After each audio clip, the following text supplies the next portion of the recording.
מה שאכלנו יהיה לשובע, ומה ששתינו יהיה לרפואה, ומה שהותרנו יהיה לברכה, כדכתיב ויתן לפניהם.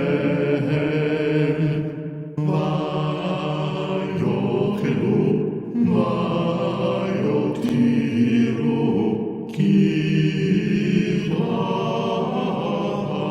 אדוני עושה שלום